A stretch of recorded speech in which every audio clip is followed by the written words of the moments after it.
एक गांव में एक देसी मर्द रहता था, जिसके कंधे चौड़े, मांसपेशियां मजबूत, सीना बालों से भरा, हल्की दाढ़ी और मूंछों वाला था।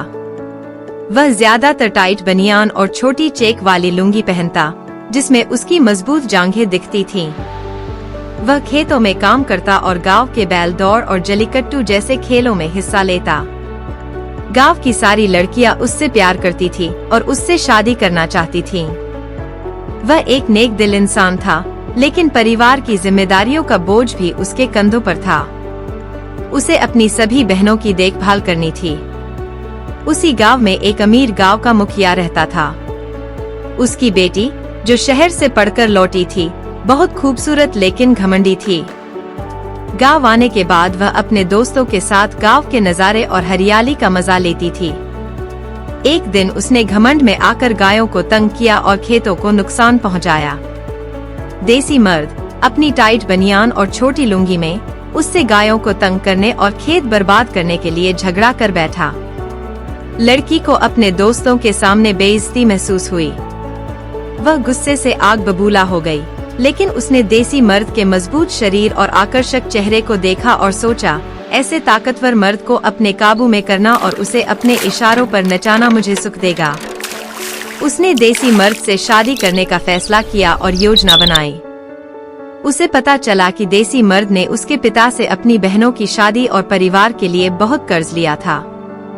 उसने मौके का फायदा उठाया, सारा कर्ज चुकाया और उसकी बहनों की शादी की जिम्मेदारी भी ली। बदले में शर्त रखी कि उसे उससे शादी करनी होगी और जहां भी वह जाए, गांव हो या शहर, उसे साथ चलना होगा। देसी मर्द समझ गया कि यह उससे बदला लेने की योजना है, लेकिन परिवार की खातिर उसने हामी भर दी। शादी हो गई। देसी मर्द अपनी सुहागरात के कमरे में केवल रेशमी लुंगी पहनकर आया। उसके चौड़े कंधे और बालों से भरा सीना साफ दिख रहा था और उभर रहा था। पत्नी ने उसे इसी तरह आने का आदेश दिया था। पत्नी हंसकर बोली, अच्छा, तुमने बिल्कुल वैसे ही किया जैसा मैंने कहा था। अब बनियान पहन लो, मुझे तुम्हें उस रूप में भी देखना अच्छा लगता है। और जब तुम्हें इसे उतारना होगा, तो मैं ही आदेश दूंगी। अब ढूंढ लेकर आओ, अंडरस्टैंड? अब देसी मर्द पति दूध लेकर आया और आदेशों का पालन करना शुरू किया। इस घमंडी पत्नी ने उसे अपने कुजे में करके एक एक आदेश ऐसे देती है, जैसे कोई मालिक अपने नौकर को हुक्म दे रहा हो। बनियान पहन लो, उतारो। शर्ट पहनो, उतारो। खड़े हो जाओ, लुंगी मोड़ो, उठो, बैठो।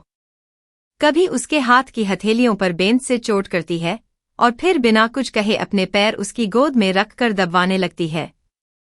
देसी मर्द पति चुपचाप, बिना किसी बहस के, हर आदेश मानता जाता है। कभी बनियान उतारना पहनना, जैसे कोई मासूम स्कूल का बच्चा सजा के डर से सीधा खड़ा रहता है।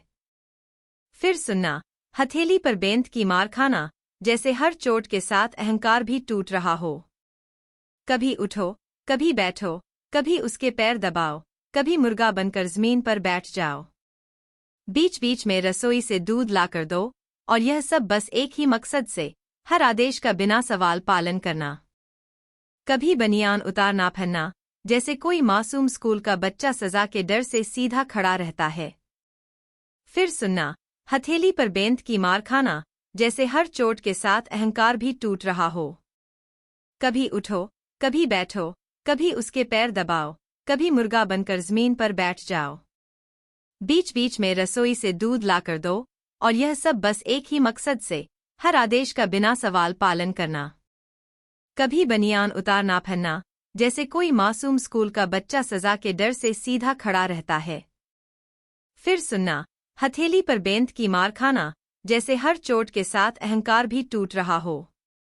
कभी उठो, कभी बैठो, कभी बनियान उतारना पहनना, जैसे कोई मासूम स्कूल का बच्चा सजा के डर से सीधा खड़ा रहता है।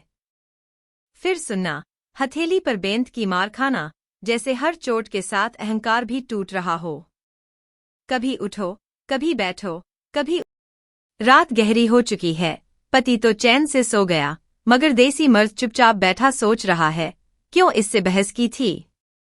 अब देखो कैसे मुझे नचा रही है। वह एक ठंडी सांस लेकर सोचता है, चलो, बाहर की दुनिया में तो मुझे बोलने की इजाजत देती है, लोग मुझे मर्द समझते हैं, लेकिन इस कमरे में तो मैं इसका पूरा गुलाम हूँ। यहाँ जो कहे वही करना पड़ता है। मैं क्या करूँ?